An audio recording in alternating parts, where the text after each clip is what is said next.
correctly with the correct amount. D20 Radio, where gamers roll. www.d20radio.com.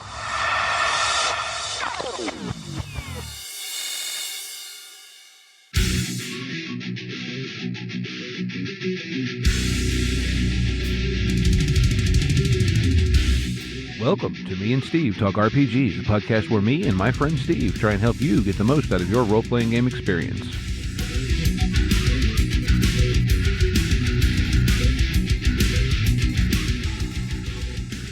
Welcome back to Me and Steve Talk RPG. I'm here with my friend Steve. Hello, Steve. And we're going to talk some RPGs, but before we get into that, we're going to talk about how we roll. Yes, How We Roll is another podcast here on the D20 Radio Network. And if you go back and listen to the last talk episode we released, I was joined by one of the hosts, Daryl, where we talked about, well, as we do on this show, a little bit of everything. But in that case, we were talking about how, like customizing settings and whatnot. But yeah, How We Roll is a RPG talk podcast. Talk about a lot of different game concepts, different stuff, dealing with, oh, hey, you got a player that's got to leave the table, or, all kinds of bringing new people in. Their latest episode, as we record this, was one of their RPG Glory Stories episodes, which they kind of do as kind of the counterpoint to the horror stories that you see everywhere, right? Where they talk about, cool moments they've had at the table. And one of the neat things about this show is they actually have three co-hosts. There's Daryl, Robert, and Nick. And in the context of their gaming group, all three of them run games depending on what's going on. So they kind of have a unique perspective of not only being able to talk about, hey, I handled this situation this way, but oftentimes the other two people on the show were there when the speaker was handling it that way. So you can get, a perspective from both sides, so to speak. And I think that's a really neat thing. And they're all cool people. And I've gotten to play with and run games for and all kinds of stuff with them down at Gamer Nation Con. So they're all really good people. So check them out. Good people over there and a good podcast for sure. And they're on all the places, In fact, they even actually do a YouTube with, it's like basically just chat cameras, but it's still video, which is more than we do at this point. It is more than we do at this point. But that's how we roll. And so, as we speak currently, Gen Con is happening. Mm-hmm. Well, I don't know much is happening at midnight, but Gen Con is happening. There's probably stuff happening in the hotels around Gen Con. Well, I'm sure there's a lot happening in the hotels around Gen Con. But after hours games and all that fun stuff. Things are being announced, and one of those things was Star Wars. Yeah. Well, so I saw some reactions to this, and actually one of the first things I saw was a clip of a post, and of course it was a screen grab that had been cropped down, and I couldn't 100% tell who posted it. However, based on the composition of the picture, I believe it was a selfie taken by Scott Zumwalt, or Drainsmith as he's often known. Right. I recognized a number of people in the picture, including, I'm 99% positive, Sam Gregor Stewart, the head of RPGs at Edge Studio. and most of the rest of the faces I recognized, I'm very sure are freelancers, etc. Generally what kind of gets referred to amongst Gamer Nation as the Edge Studios NDA crew, meaning they're pretty much all under NDAs for Edge. Correct. Now, the basic gist of that post was that, yes, Wizards has a Star Wars, or not Wizards, yes, Wizards has a Star Wars thing coming out. Edge still holds the RPG license. Right, but this is where this gets kind of hairy, because what is Edge Studios at this point? Because they were owned by Embracer Group, and Embracer Group is no more.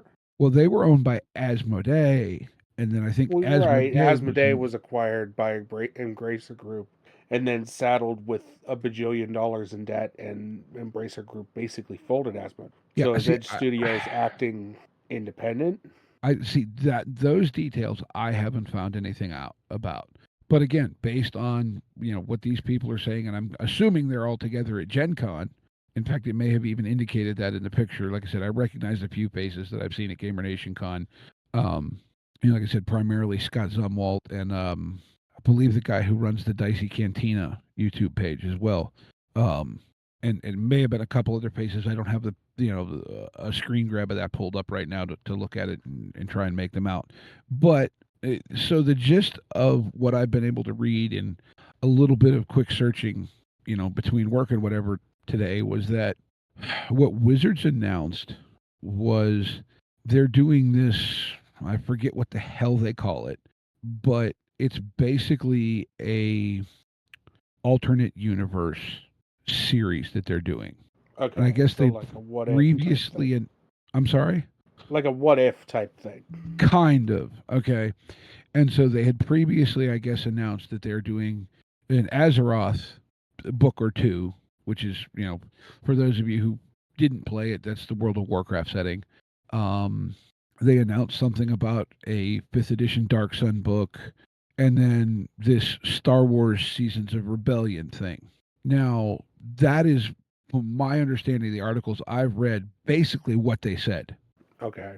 Most of the speculation I've seen in those articles was saying this is likely a 1-2 book thing, not an in-depth series. They're not going to go down the road that they went down in the later days of 2E or even, Right. 3.5. Right. And I saw a little bit of that. Chris, GM Chris was saying a little bit of that on Facebook. I saw that it's only going to be like a 1 or 2 shot type thing. Mm-hmm. That it's not really a long-term solution for the Star Wars IP, which I don't know that that's necessarily a bad thing.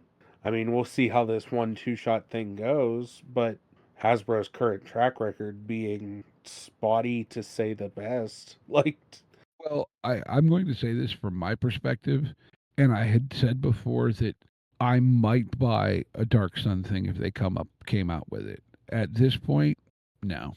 I'll source the old stuff. I'll run it with that, or at this I don't point, even understand. They're supposed to be the Dark Sun thing is getting put on like a quote unquote grittier system. So I don't even know what that really entails. Like, why are we putting Dark Sun like I don't know, maybe a more mature system, but I just can't. It's so hard for me to be like, oh yeah, I'll just run out and buy another Hasbro thing right now. So Dark Sun always was much more gritty, right? And if you will, adult themed. Yeah, I saw something about that potentially, being like a wrapped book in stores and whatnot, with adult content, blah blah blah. I'm going to say this, and this is my perspective only, and no one else obviously has to feel the way I do. At this point, the Hasbro controlled WotC can go fall off the back of a fire truck. Oh yeah, absolutely. And that's a clean way to say what I'm thinking.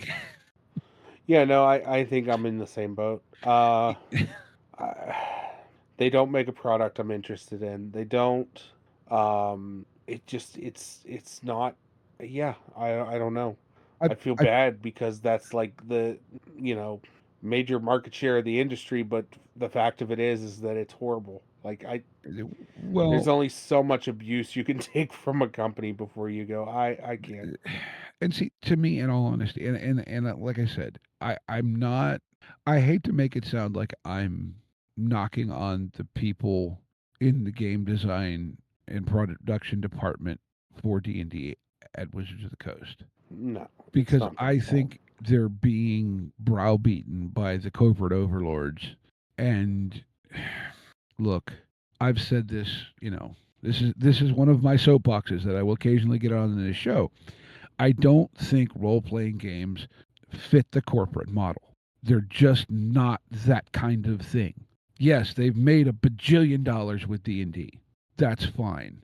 It can happen, but it's just, look, and maybe you and I and most of the RPG communities that I frequently interact with represents more of the more intense fringe. I don't know.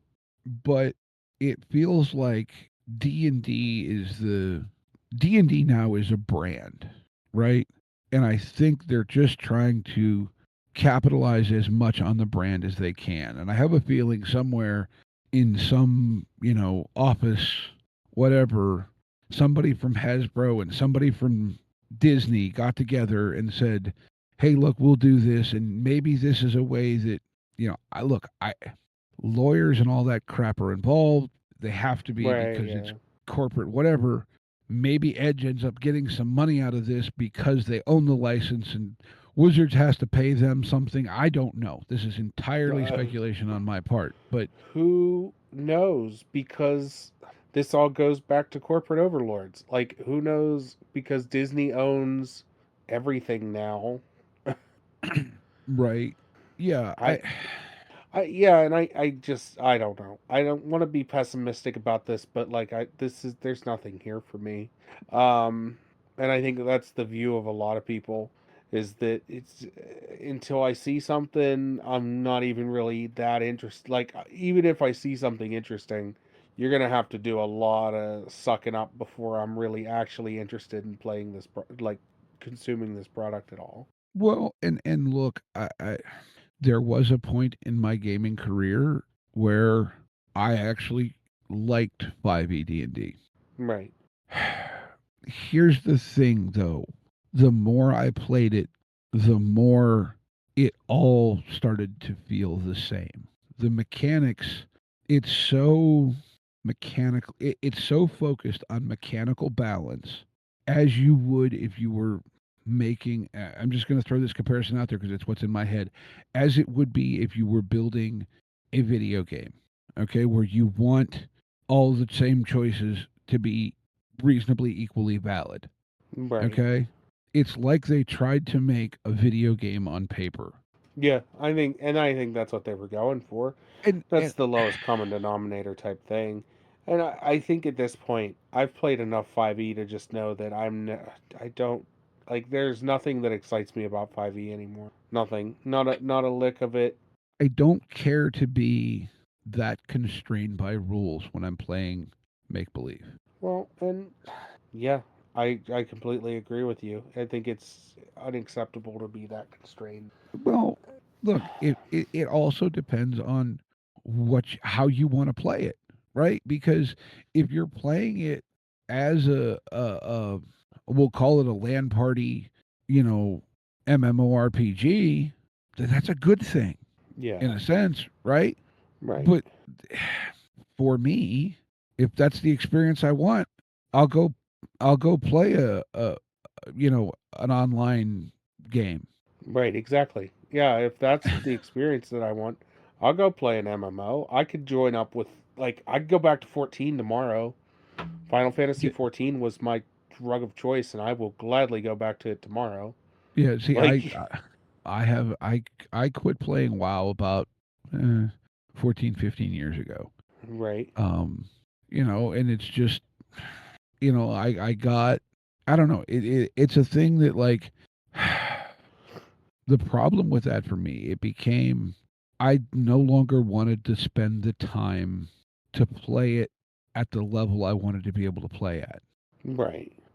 Because there comes a point where if you're raiding, you whatever, you're chasing gear and you have to do the things and do the raids and farm for the reputation to get this bit of gear, that blah blah blah blah blah blah blah.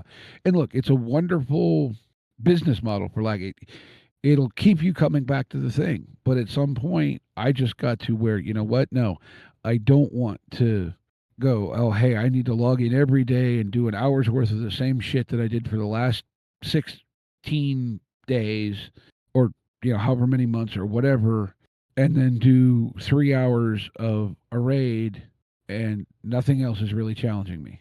When Right, it becomes, exactly. again, I never played 14, so I don't know how that worked. But it became a thing of, oh yeah, go on, run, because at the time I was playing, last I was playing while my main character was a tank, Mm. and so it became, yep, I'm going to go on, I'm going to do my heroic instance, etc., and it's just basically speed run. Because Right. I was not an elite level raider by any means, but I did get a Lich King kill. You know, Right. I was geared up enough Yeah. that I could run the instances pretty damn fast, but at some point it becomes we're farming, and maybe it's my age, maybe it's something else. I don't want to do the farming thing anymore. You know what I mean? Like I just don't. Right. And I guess maybe that's the difference. With an RPG, you don't have to do that. You can do that all off screen. Say it doesn't. You know what I mean? So maybe there is a difference there. But more than that, I kind of want to be able to do the weird thing. Yeah. The things that you and your buddy dreamed up that, Oh yeah, man, yeah, this yeah. would be No. neat. I want to take me and my buddy, the IG droid, and go do something ridiculous across the galaxy. And see, here's the other thing about it. And people are going to say, well, Edge hasn't put out anything for Star Wars in a couple years. Okay, they haven't. What realistically can they put out Yeah. that What they have they aren't? not covered?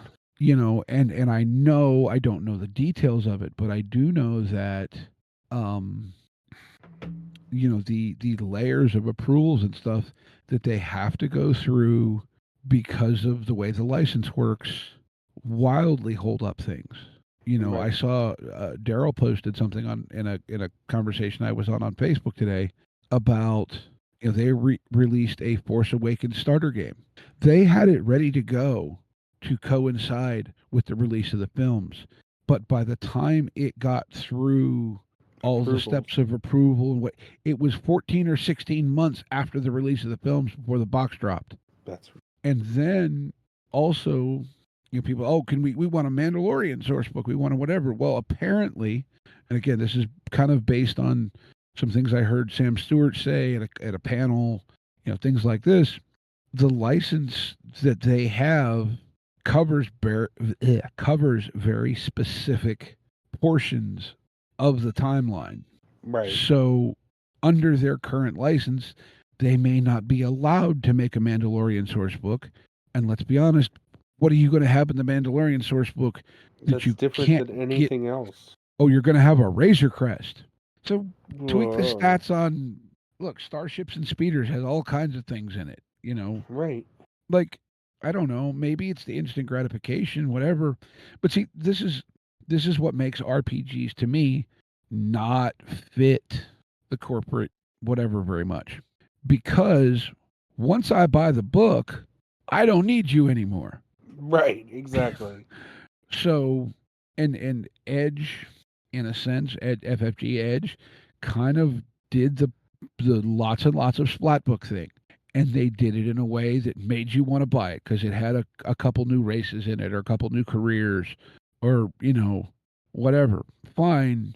And I get that, right? But at some point, we're just rehashing everything we already had. And so then you're left with what? Come out with a new edition. Now the entire bookshelf of stuff that how many people you and I both know have is all Worthless. getting replaced. And Yeah. at some point, some of us just stop because you know what? Look, how many people do you see online going, "Oh, I just play WEG Star Wars." Hey, if you got the books and that's how you want to play your Star Wars, good for you. Yeah. You know, There's like nothing wrong with. like I said before, if I ever want to do something with Dark Sun at this point, I may just run it in the original Dark Sun because, Savage quite Worlds. frankly, I want to tell stories and deal with the world. I'll deal with how the system makes me do things at the table. But like I said, throughout Savage Worlds, probably work well in there better than May, most things. see, here's the thing though that and uh, how do I want to say this? I think most systems can handle most settings, Well, yeah. right tweaks, but and this is a big but. There are settings that were designed around a system. And one of you and I's favorite settings was built around the system. Keith Baker's conceptualization of Eberron was based on how the mechanics of at the time was it 3.0 or 3.5 D&D worked, and the whole ethos of well, this works this way, so what's the logical extension of that? So when you start pulling the world away from the system, some of that gets wobbly. Right. And so I'm not trying to, be the old grognard getting up on a post and saying, or you can only play it in the system it was designed for, because whatever, look, make yourself happy. But at the same time, I think system only goes so far, and then, it's just buying the same pair of shoes in another color. At the same day, at the same, like, it's you and your friends making pretend. How you want to do that, I don't think it really matters as much as you and your friends making pretend.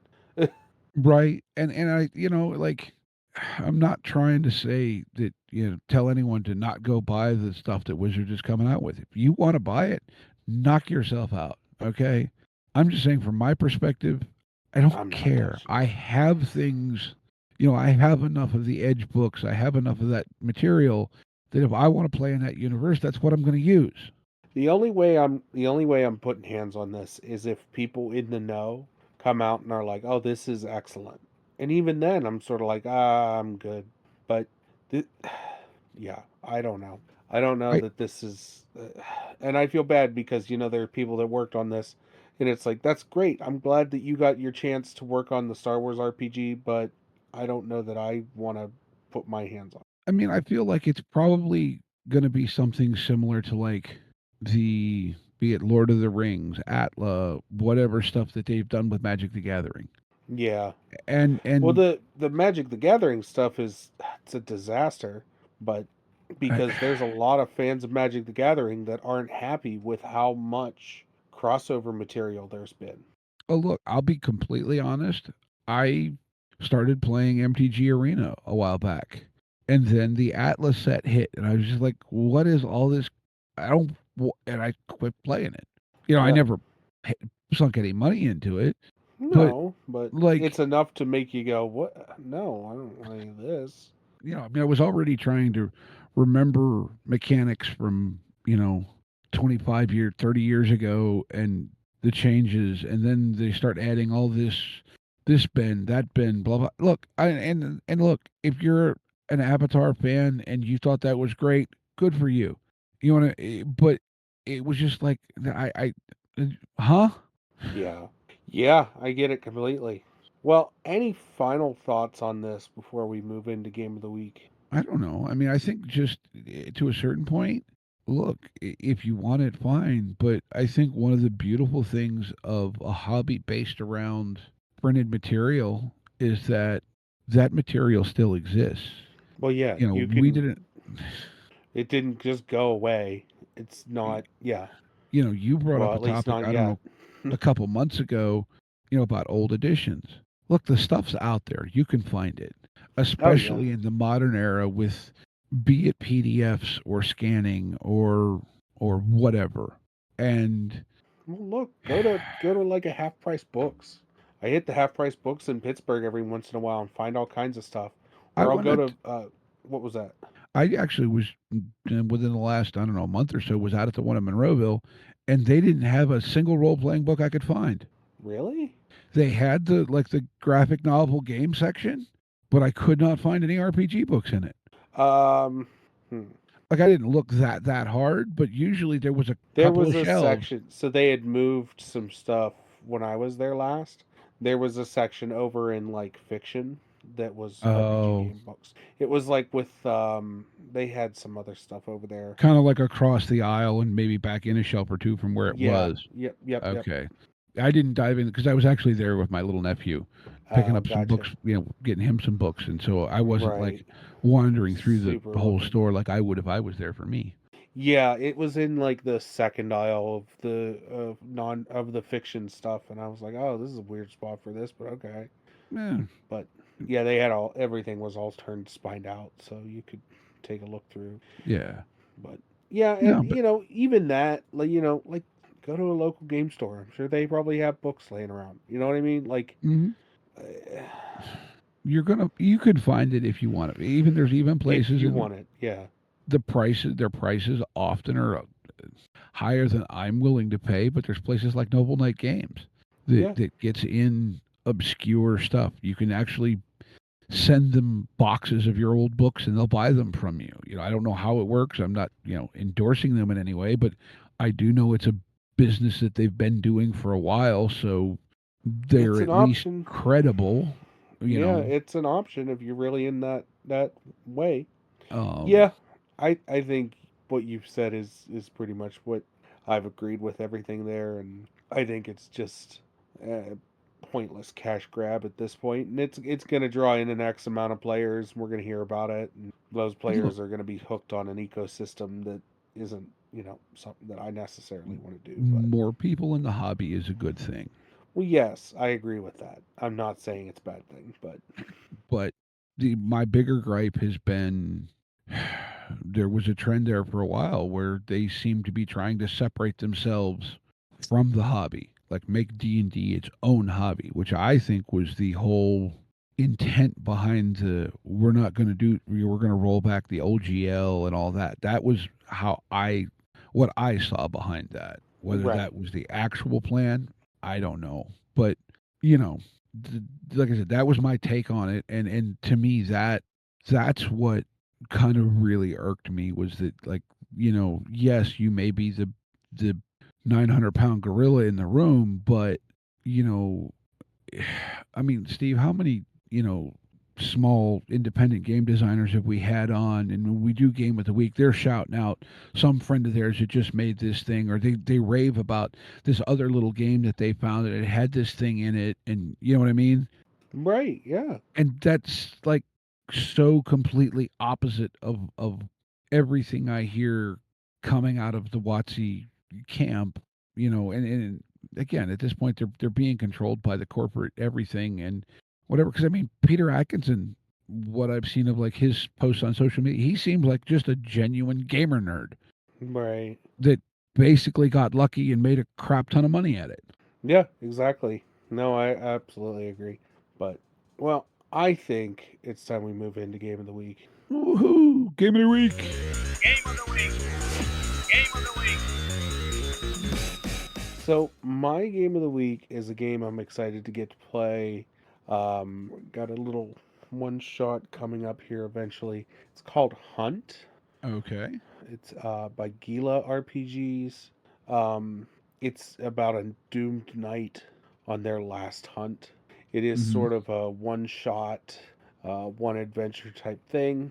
It is $10. Has a really cool vibe to it.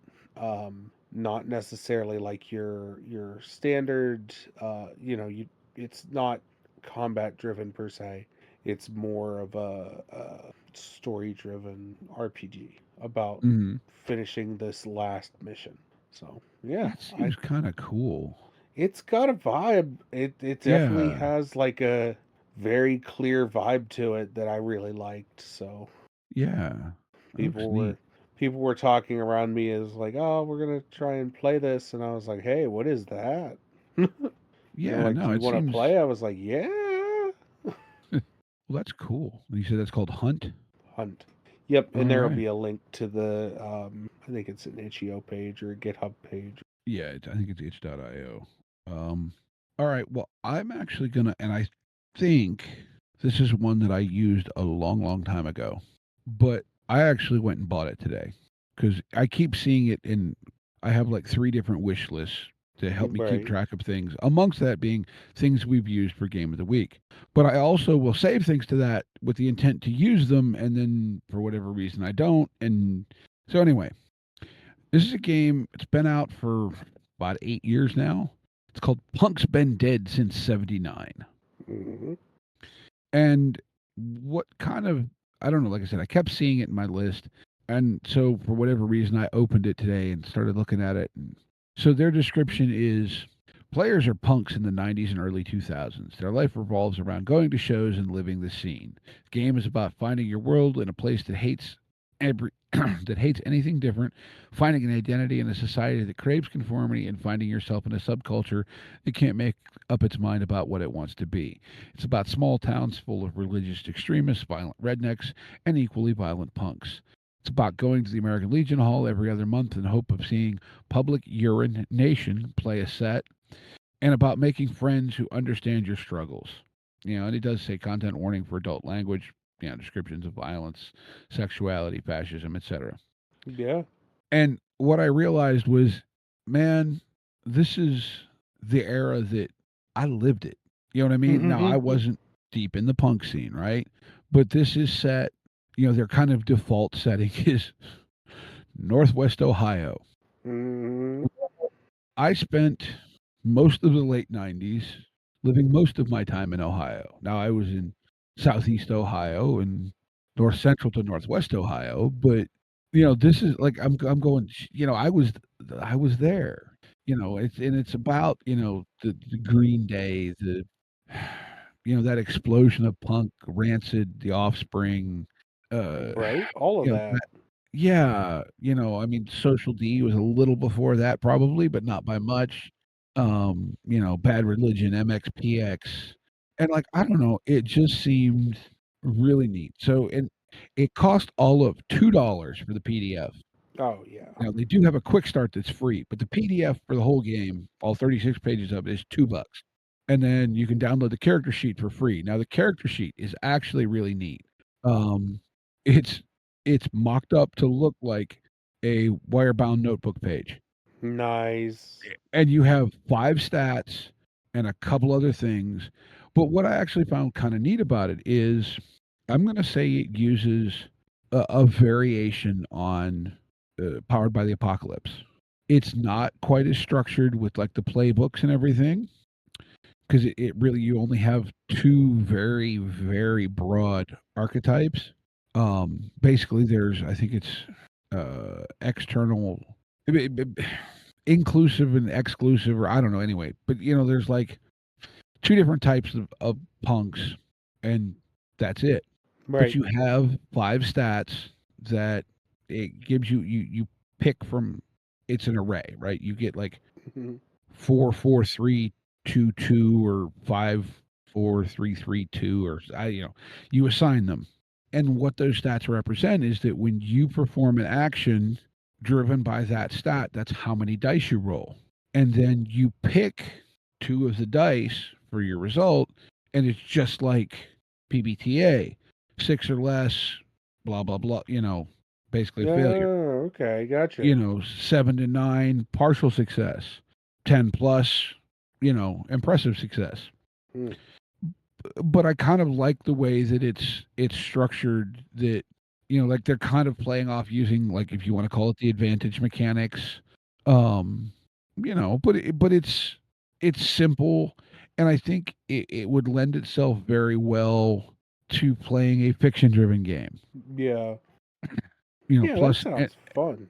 Anyone that's going to invent a band called Public Urination, and then now I did opened the PDF and skimmed it, and there's pages in here for building up a concert scene, or like a concert venue, for building up made up bands, whatever. So like for $2 you actually get some stuff you could even use for be it your cyberpunk game or any other game you wanted. Yeah, anything like that, honestly. That's cool. Yeah, like I said, I thought it was, but it's called a rural 1990s cultural RPG is the text. They actually have the subtext on the cover. Like I said, it's been out for 8 years now, so but yeah, it's called Punk's Been Dead Since '79.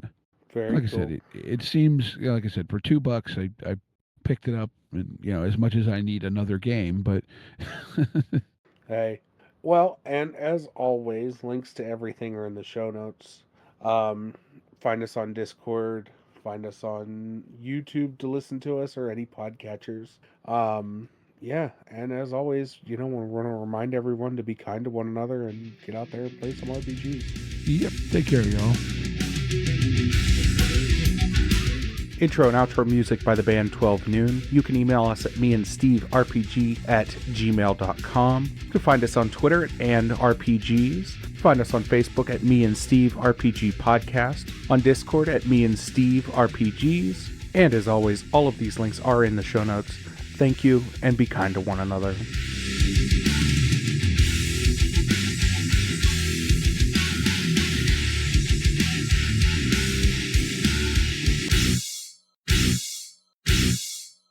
cigar? Cigar, $20, dog. You got to go down the street to the store and buy that.